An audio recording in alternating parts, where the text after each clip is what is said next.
임신을 하고 싶어도 못하는 그런 불임증을 가진 사람의 심정은 다 헤아리기가 어렵습니다.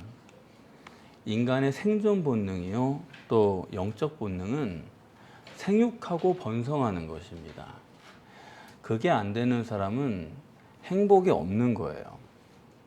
그렇기 때문에 아무리 위로해주고 변명해줘도 위로받을 수가 없고 또 마음이 편할 수가 없습니다. 성경에서는 그걸 단적으로 어떻게 얘기하냐면 사라가 임신을 못했잖아요. 그러니까 하갈을 아브라함에게 주지 않습니까? 아내가 남편을 다른 여자에게 준다는 게 가능한 얘기입니까? 이렇게 남편을 다른 여자가 차지하는 것보다 아기를 갖는 게 더 중요한 문제다. 임신을 못해서 괴로운 사람의 심정을 성경은 그렇게 표현하고 있습니다. 본문의 사가랴 부부는 나이 많도록 무자하다 그럽니다. 자식이 없는 사람으로, 그런 고민을 가진 사람으로 소개하고 있습니다. 오늘 본문이 중요한 거는 예수 그리스도를 우리가 올바르게 이해하려면은 예수 그리스도의 예비자인 침례 요한을 올바로 이해해야 되는 것이고, 침례 요한을 올바로 정립하기 위해서는 침례 요한을 예비한다는 의미의 침례 요한의 부모인 사가랴 부부를 올바로 정립하지 않으면 안 되는 것입니다. 그렇기 때문에 오늘 본문을 여러분이 이해하셔야 이후에 예수 그리스도를 바로 이해하실 수가 있는 것입니다. 그러면 본문의 사가랴 부부는 어떤 사람이냐? 제일 먼저 아비야 계열의 제사장이라는 거예요. 그리고 그 아내는 아론의 후손이다. 사가랴 부부는 혈통으로는 나무랄 데가 없는 완전한 이스라엘이다, 그런 얘기입니다. 이거는 사마리아 사람과 대조되죠.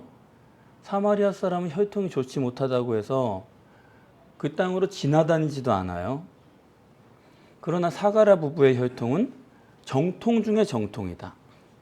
심지어 이 부부의 혈통은 예수 그리스도와도 비교가 안 됩니다. 예수 그리스도의 혈통은 이방인의 피도 많이 섞여 있고 영 그래요. 그러나 사가랴 부부의 혈통은 순수하고 완전한 이스라엘이다. 육적으로 이렇게 완전한 사람일 뿐만 아니라 또 이 사람들은 생활에서도 얼마나 의로운 삶을 사느냐. 주의 모든 계명과 규례를 흠이 없이 지켰다는 거예요. 모든입니다. 적당히 어느 것만 골라서 그런 게 아니에요. 지킬 수 있는 거 지키고 못 지키는 건 안 지키고 그런 사람이 아닙니다. 선택적이고 부분적이 아니다. 모든이다. 정말 놀라운 사람이에요. 더군다나 이 부부가 지킨 것은 어느 수준이냐?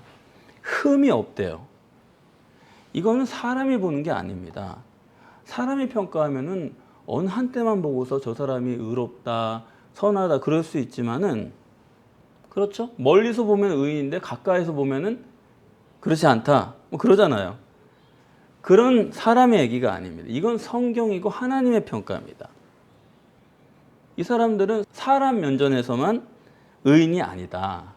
저는 이 본문을 읽으면서 참 할 말이 없더라고요. 저는 뭐 여러분들 저를 그렇게 보시지도 않겠지만 조금이라도 의로운 사람으로 보신다면은 전혀 그렇지 않거든요. 저는 자동차를 몰고 제한 속도 100km다. 그러면은 110까지 괜찮은 걸 알기 때문에 109랑 가까이 거기까지 딱 밟고 거기만 지나가면 뭐 바로 120부터 시작하는 거죠. 횡단보도 그런 거는 적당히 지나가는 거예요. 그런데 이 사람은 하나님 앞에예요. 흠이 없습니다. 하나님이 항상 보고 계신데도 그렇게 평가할 정도예요. 그래서 저는 이 사람은 사람이 아니다. 이 사람은 천사다. 여러분 유대인 랍비를 혹시 만나보셨어요? 유대인 랍비를 만나보면 다 그런 느낌이 듭니다. 이 사람은 신이다. 그런 느낌을 주는 사람이거든요. 더군다나 이 사람들은 부부예요. 아주 탐복을 합니다. 우리야 어떤 때는 남편이 의로울 수 있고 어떤 때는 아내가 의로울 수 있어요. 그런데 어느 한쪽은 의롭고 어느 한쪽은 그렇지 못하니까 수시로 다투는 거 아닙니까? 근데 이 둘은 완벽해요. 마치 욥과 같은 사람입니다. 세상에 욥과 같이 순전하고 하나님 앞에 정직하고 의로운 사람이 없다고 그런 것처럼 그게 바로 사가랴 부부입니다. 한쪽만이 아니에요. 둘 다다. 그러니까 이 사가랴 부부는 이 세상에서 최고 민족이죠. 선민이라는 유대인, 거기서 가장 완전한 사람, 그 사람들이 사가랴 부부인데 이렇게 흠잡을 데 없는 사람들이 희한하죠. 나이가 많도록 자식이 없는 거예요. 그러니까 이 사가랴 부부가 얼마나 마음이 괴롭겠어요. 자기들이 하나님 앞에 잘못하고 사는 사람들 같으면은 뭐 잘못되거나 말거나 관심도 없어요. 하나님 앞에 흠없이 사는 사람인데 아이가 이렇게 없으니 우리가 도대체 뭘 잘못하고 사는 건가? 얼마나 죄의식에 사로잡혔겠어요. 어떤 외국 다큐를 보니까 젊은 여자가 출산하는 장면을 찍었어요. 아이를 받아들고 바로 출산을 했습니다. 이 여자가 펑펑 우는 거예요. 왜 그런가 하면 이 여인이 과거에 문란한 생활을 했거든요. 그래가지고 자기는 임신이 안 될 줄로 안 거예요. 그리고 임신하고 나서도 10달 내내 불안한 거예요. 이 아이가 잘못돼서 나올 것 같다. 그래가지고 봤는데 손가락, 발가락이 다 깨끗하게 예쁜 아기가 나온 거예요. 건강한 거예요. 그래가지고 하나님 감사합니다 하면서 막 울더라고요. 사가랴 부부의 고민도 그랬을 거예요. 이 부부가 고민도 많이 하고 회개도 많이 하고 기도하고 그랬을 거예요.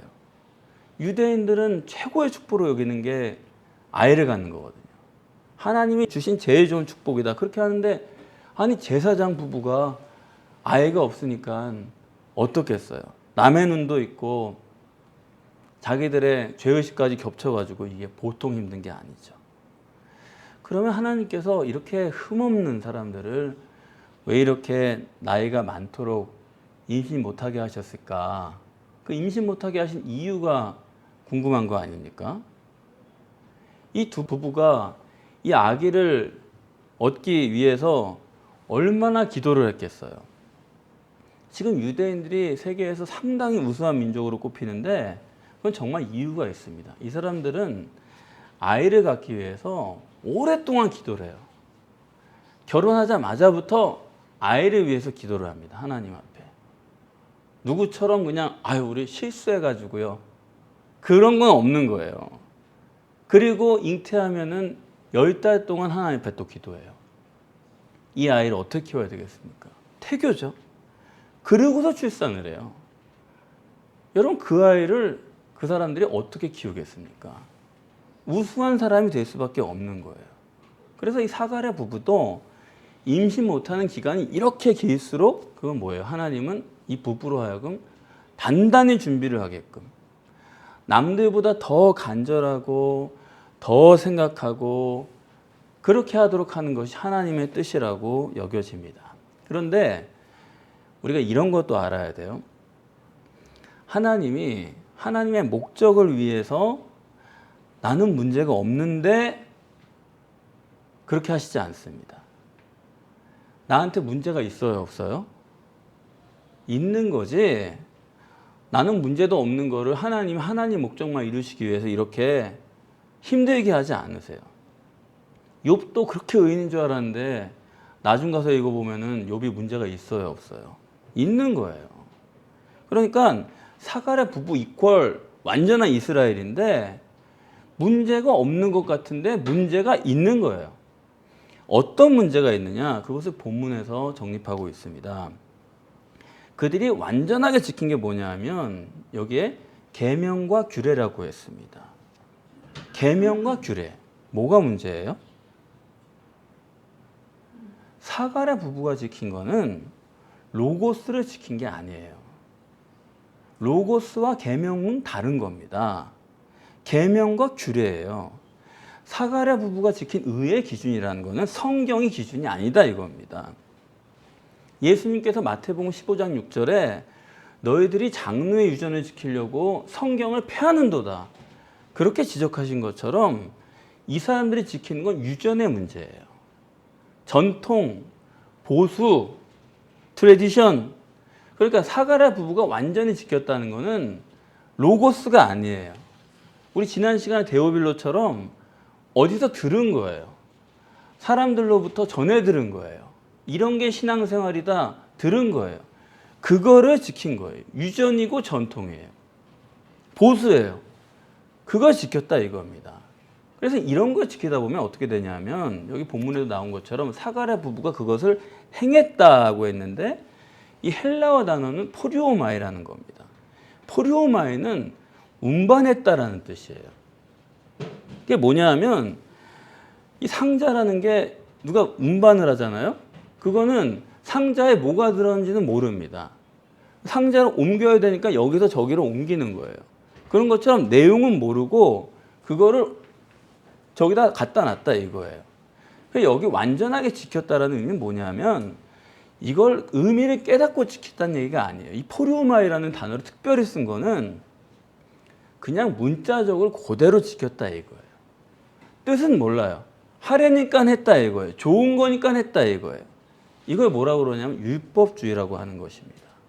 아시는 대로 유대인들은 예컨대 안식일이다. 철저하게 지킵니다. 그 철저하게 지키는 게 뭐가 문제가 있어요? 의미를 모르고 지키는 거예요. 창세기 2장에서 안식을 정립하지 못하고 안식은 천국을 말하는 건데 그 의미를 모른 채로 출애굽기에 가서 뭐 하지 마라, 뭐 하지 마라, 안식일은 뭐 하지 마라 이런 식으로 적용을 가지고 그냥 지킨 겁니다. 그러니까 하긴 하는데 이걸 왜 해야 되는지는 잘 모르는 거예요. 하려니까 하는 거예요. 제가 이스라엘에 갔을 때도 그때 안식일에 가보니까 제가 고생했다는 얘기 한번 말씀드렸잖아요. 호텔에서 1층, 17층에서 1층으로 내려오는데 엘리베이터 버튼이 다 눌려져 있는 거예요. 그 사람들은 엘리베이터 버튼도 하지 못하게 되어 있기 때문에 안식일에는 모든 버튼이 눌려 있습니다. 닫힘도 못 눌러요. 그냥 기다리는 거예요. 이러고 서가지고. 17층에서 여기까지 내려오는데 아유 이게 얼마나 지루한지 그렇게 철저하게 지킨 게 유대인들이에요. 그게 사가랴 부부고 유대인들의 율법주의라는 것입니다. 그런데 여러분 그게요 그때만이 아니에요. 우리 기독교도 2000년 동안 예수 이름으로 기도를 합니다. 그런데 왜 예수 이름으로 기도하는지 이유를 모르는 거예요. 여러분 왜 끝에 가서 꼭 예수 이름으로 기도합니다. 왜 그러세요? 이유를 모르고 하는 거예요.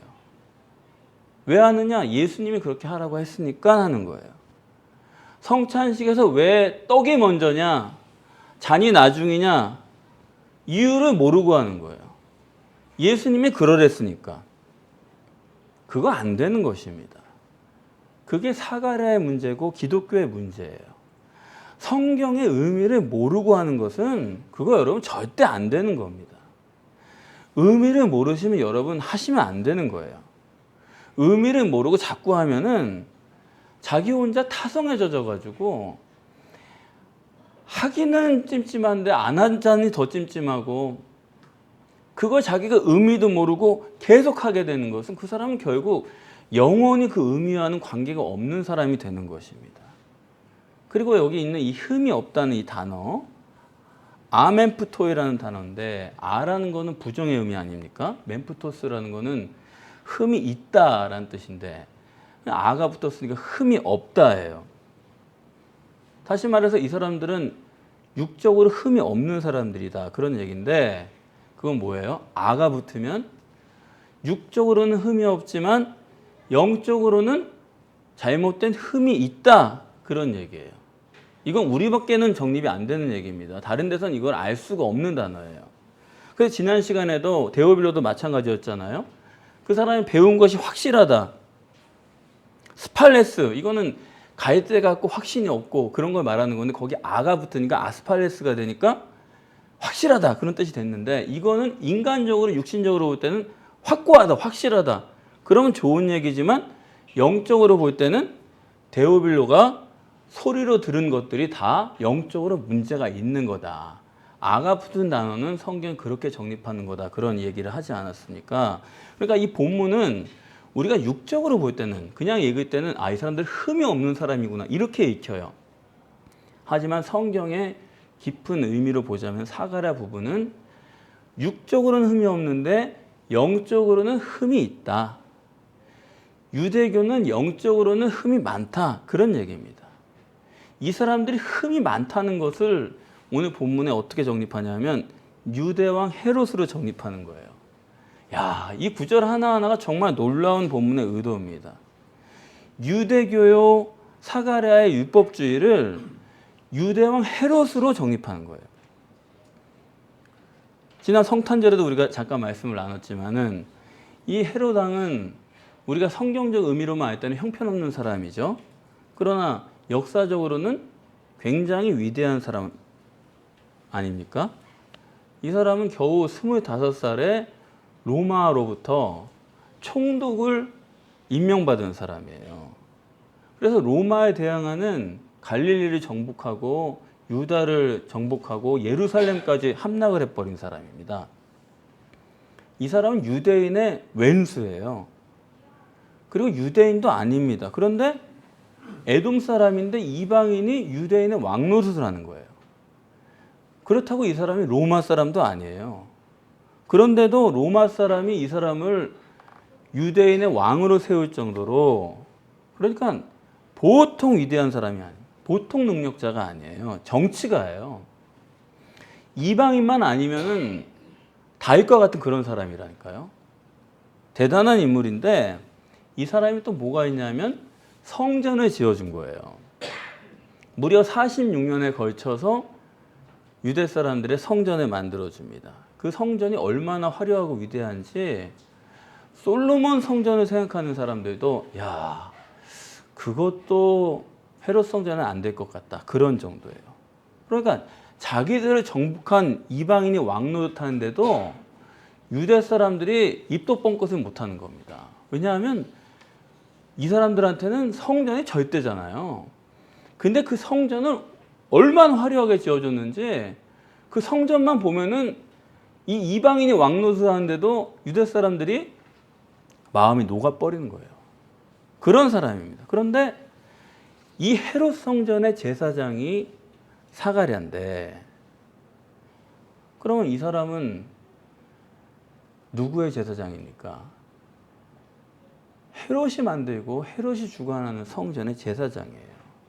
아니, 안나스와 가야바 같은 대제사장들도 이 성전의 제사장이에요. 성전 없으면 대제사장이 어디 있어요?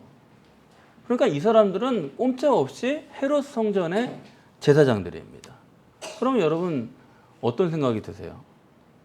이게 뭘 말하려고 하는 겁니까? 성경이.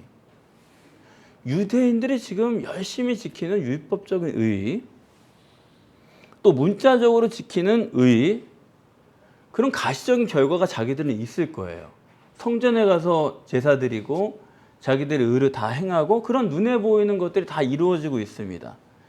그런 가시적 결과 기준의 율법주의, 그 유대교는 이게 누구 때문에 가능한 거예요? 이거는 헤롯 왕 때문에 가능한 겁니다. 그런데 그 헤롯은 어떤 사람이냐면 유대인의 메시아를 죽이려는 사람이에요. 2살 이하의 아기들을 죽일 때 실제로 자기는 죽였다고 생각하는 사람이에요. 그리고 나중에 가면 실제로 헤롯 성전의 대제사장들이 메시아를 죽였습니다. 무슨 얘기입니까? 유대인들이 기다리는 메시아, 그 사람을 죽이려는 사람이 만든 성전, 거기서 이 사람들은 하나님을 섬긴다고 하고 있는 거예요. 그게 뭐냐? 깊이 생각하면 이런 겁니다. 유대인들이 기다리고 있는 메시아는 사실은 헤롯 같은 사람인 거예요. 헤롯만 보면 마음이 녹는 거예요. 와, 대단하다. 메시아 같은 사람으로 느끼는 거예요. 그러니까 이 사람들은 율법적인 의를 지키면서 이런 가시적인 결과들을 보면서 가시적 결과가 기준인 사람들이 되어버렸기 때문에 그 사람들에게는 메시아? 다른 거 아닙니다. 큰 일을 하고 능력만 있으면 그 사람은 메시아가 되는 거예요. 그러니까 신인 메시아의 그 속사람 하나님, 초라하게 생긴 예수 그리스도, 그 겉모습이 아니라 속사람 하나님을 메시아로 알아보지 못하는 사람은 누구나 할 것 없이 헤롯을 메시아로 섬기는 사람이다 하는 것이 오늘 본문이 말하고자 하는 거예요. 이 사람들은 절대로 헤롯을 섬기는 사람이지 메시아를 섬기는 사람이 아니다. 이것을 분명하게 정리하는 것입니다. 이거는 여러분 지금 우리도 같아요. 자기가 마음대로 믿고 싶은 것을 만들어 놓고 그거 예수 그리스도라고 하는 거예요. 성경 상관 안 합니다. 교회 다니는 사람들 누가 그렇게 성경을 상관하고 하나님 입장을 생각합니까? 그런 거 상관없는 거예요. 그냥 내 편한 거, 내가 편하게 교회 다닐 수 있으면은 그게 하나님이고 그게 메시아인 거예요. 그렇지 않습니까? 그래서 지금 본문은 실제로는 헤롯을 메시아로 섬기고 있는 사가랴 부부, 즉 가시적인 결과 기준인 율법주의, 이거를 우리가 결별해야 된다 이 얘기예요. 그걸 털어버려야 되겠다. 그 얘기를 하려는 것입니다. 아니 어쩌다가 이렇게 된 거예요. 사실은 율법이란 게 하나님이 주신 말씀입니다. 그 선한 거에 따라 살려고 했던 거예요. 그런 사람들이 이 유대교가 어쩌다가 이렇게 털어버려야 되는, 결별을 해야 되는 그런 지경에 떨어졌느냐 하는 거예요. 그 이유는 유대인들이 율법을 잘못 이해했기 때문입니다. 율법의 목적은, 여러분 유대인들은 율법을 지키면 의인이 된다고 생각했어요. 율법을 지킴으로써 내가 의인이 되고 의인의 복을 받는다, 그렇게 여겼어요. 그러니까 율법을 지키는 것 자체가 이 사람들에게 목적이에요. 그러나 여러분 성경은 율법은 목적이 아닙니다. 율법은 목적을 향해 가는 과정이에요. 그래서 율법엔 목적이 아니기 때문에 용도가 있는 거예요. 율법의 사용법이 있습니다. 율법은 첫째로 다 아시는 얘기죠. 뭐. 율법은 죄를 죄되게 하는 기능이 있어요. 이게 죄다 규정을 해주는 것입니다. 그 다음에 율법은 죄인 되고 싶지 않은 사람을 만드는 거예요. 그렇겠죠? 이게 죄다 했으니까 죄인 되고 싶지 않다, 그런 마음을 넣는다고요. 그런 다음에 마지막은 뭐냐면 내가 죄인 되고 싶지 않은데 해보니까 나는 여전히 죄인이야. 난 도저히 안 돼. 그걸 깨닫게 해주는 게 율법의 기능이에요. 목적이 따로 있는 거예요. 그래서 간절히 나를 구원해줄 메시아, 나는 안 되니까 나 다 덮어놓고 나를 구원해줄 메시아가 있어야 되겠어. 그 메시아를 기다리게 하는 거예요. 율법은 메시아 대망을 가능하게 하는 목적이 있는 것입니다. 그것이 구약이요 율법의 목적이지, 구약 자체가 그걸 가지고 내가 의인이다 그런 게 아니거든요. 메시아에게 소원을 두고 기다리고 기도하고 생각하고 그렇게 만드는 것이 율법의 목적이요 구약의 목적입니다.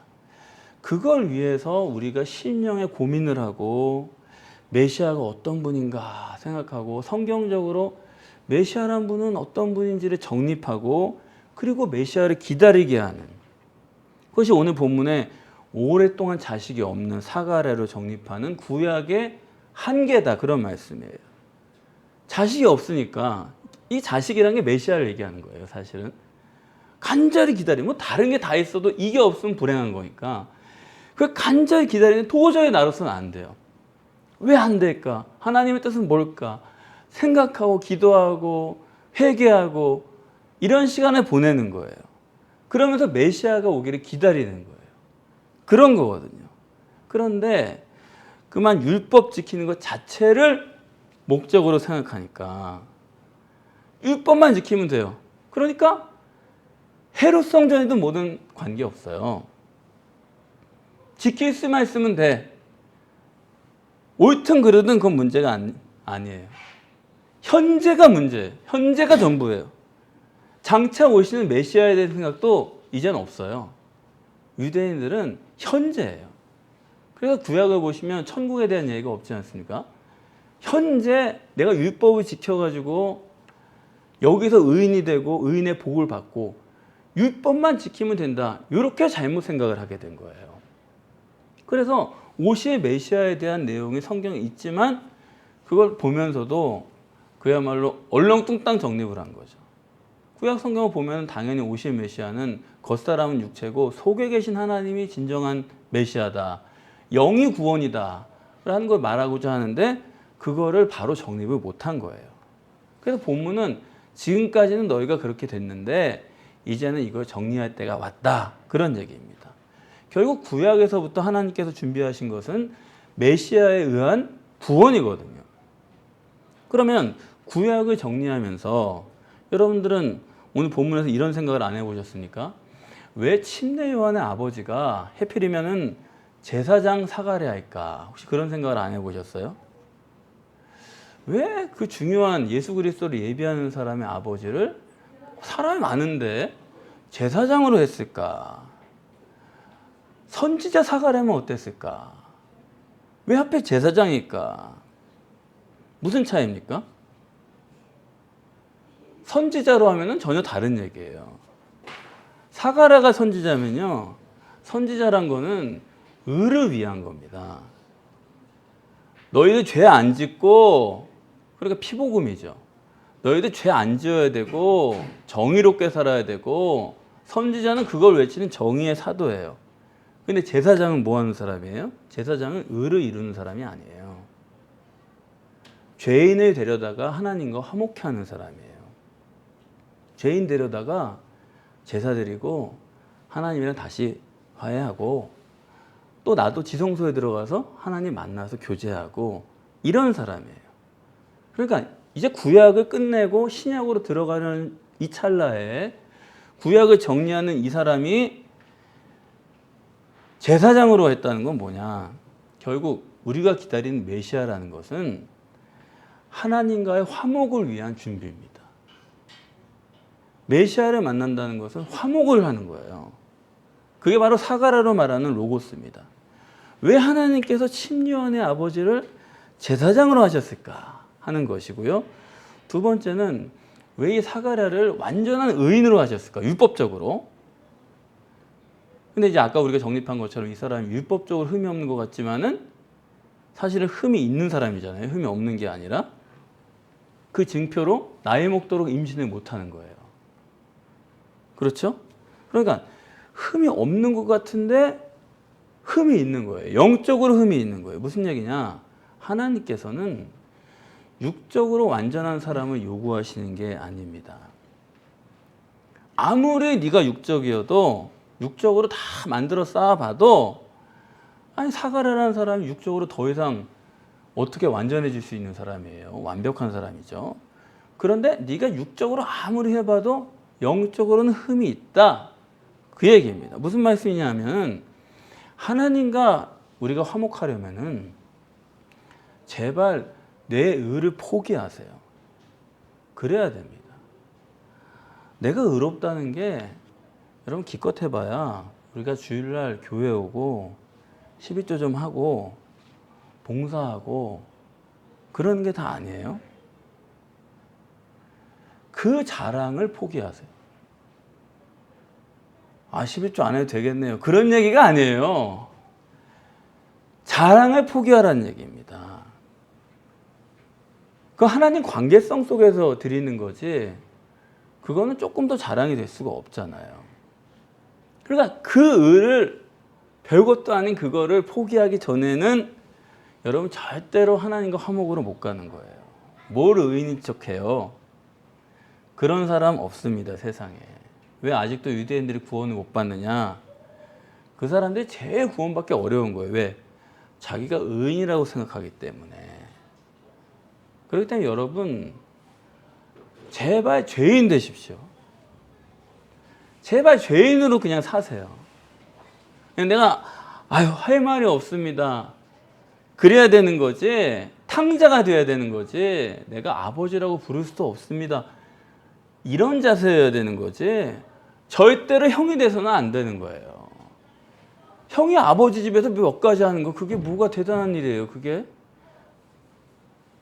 아버지 집에서 얻어먹고 사는 거지 뭐 그게 그렇게 동생보다 뭘 그렇게 나아요. 그런데도 자기는 뭔가를 하고 있다고 생각하는 거예요. 우리는 그래서는 안 돼요. 현실 인식입니다. 그러니까 우리는 항상 죄인이고 항상 탕자여야 돼요. 그게 겸손으로 이어지는 거예요. 뿐만 아니라 내 의를 포기한다 하더라도 사람이란 게 뭐 어쩌고저쩌고 해봤자 별 수 없잖아요.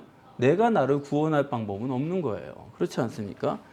절대 선이고 절대 의신 전능하신 삼위일체 하나님께서 내 속에 실제로 들어오시기 전에는 그거 말고는 우리가 구원을 받을 방도가 없는 거예요. 그분의 역사로만. 그거 말고 다른 건 없는 거예요. 그거 말고 그 다음에 다른 방법이 오느냐? 그런 건 안 오는 거예요. 그거 아니고서는 누구도 선할 수도 없고 의로울 수도 없습니다.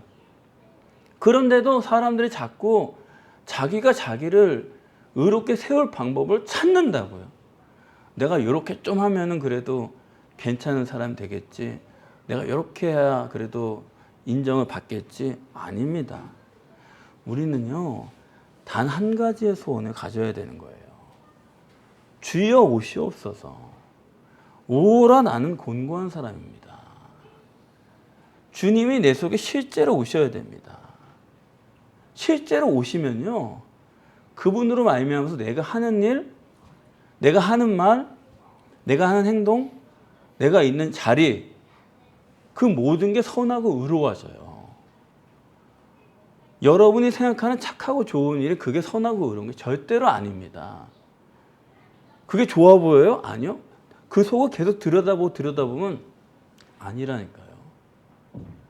길 가는 거지에게 아유 그래도 불쌍한 사람 내가 10,000원 줬다. 선한 일이 아니에요. 그게. 그 사람에게 유익한 일이 아니라고요.